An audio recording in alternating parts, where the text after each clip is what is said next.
The copy of Project Dolphin featured in today's review was self-bought.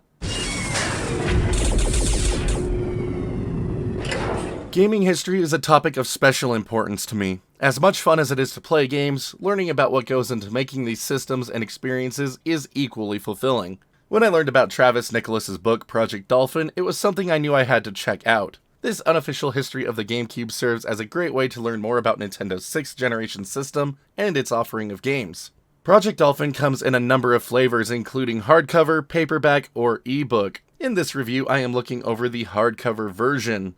The book feels good in the hand with a solid binding and sturdy cover. The front artwork keeps things simple and straight to the point, with the title and subtitle of the book being accompanied by a purple GameCube, with a nice trim of the controller to showcase the iconic button layout. The back features a thought-provoking take on the GameCube system and a quote from the late Satoru Iwata. Both fit well for the content of the book. Project Dolphin includes a number of different sections clearly outlined in the book's table of contents. We get to start out with an overview of the system's early history and reveals.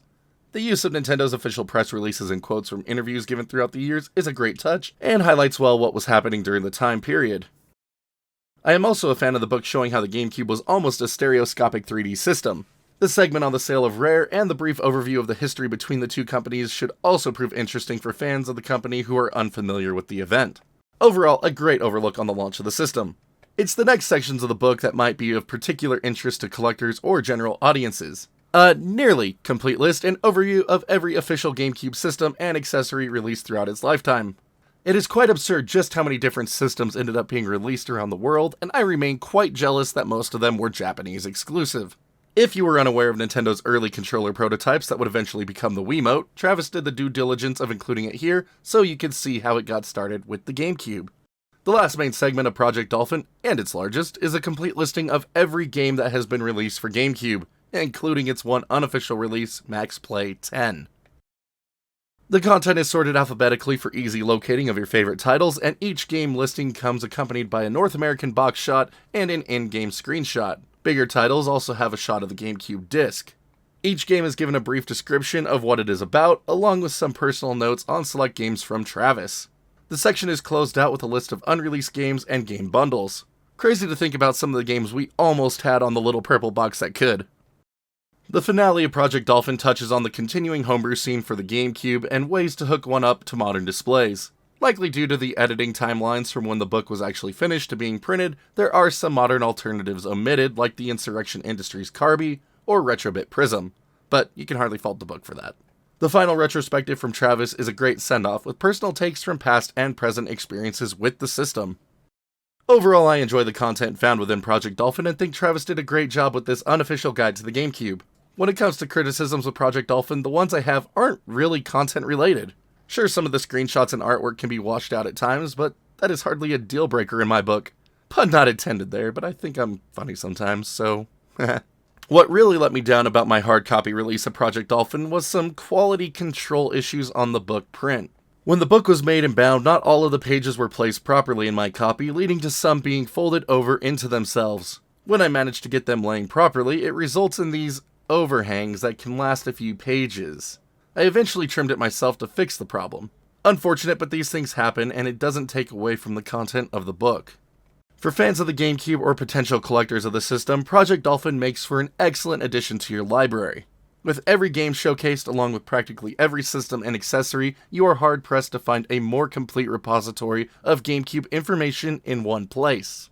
While it doesn't include everything related to the system's history and impact, you get the important parts and hopefully, if you enjoyed it, can look further into it. And isn't that what a book like this is meant to do? Because in my mind, Project Dolphin does it perfectly.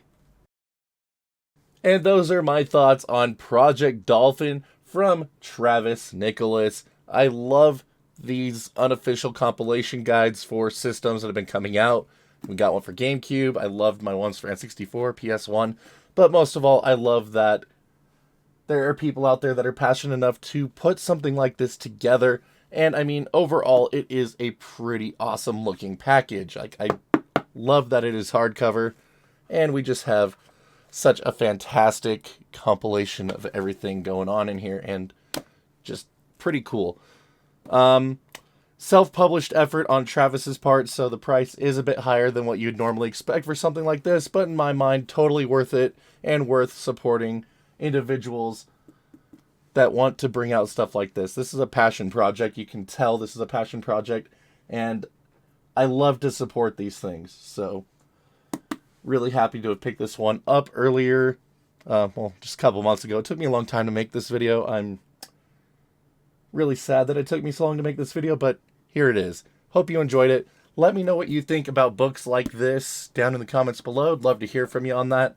But now, if you could all do me just a couple more favors here. If you haven't already, hit that thumbs up, thumbs down button, just depending on how much you like today's review. And if you haven't already, hit that sub button so you can see when new videos like this go live. Tons of content coming your way. Love to have you along for the ride. Just really helps us hit our goals and keep things growing here. Now, for those of you that might be more interested in supporting the channel, you can also check out that join button here on YouTube or the Patreon link over in the bottom right-hand corner of the screen. A little really goes a long way, and every little bit helps and lets me bring content like this to you, because I bought this book because of the earnings we've made here on YouTube and my website and things like that. So this review came because of all of you. Big shout out to all of our backers, all of our champions. Y'all are such amazing rock stars. Thank you for believing in what we do here and helping us keep it going. But that's really going to do it for this one. So until next time, my wonderful internet peeps, you all stay awesome. We'll see you back next video.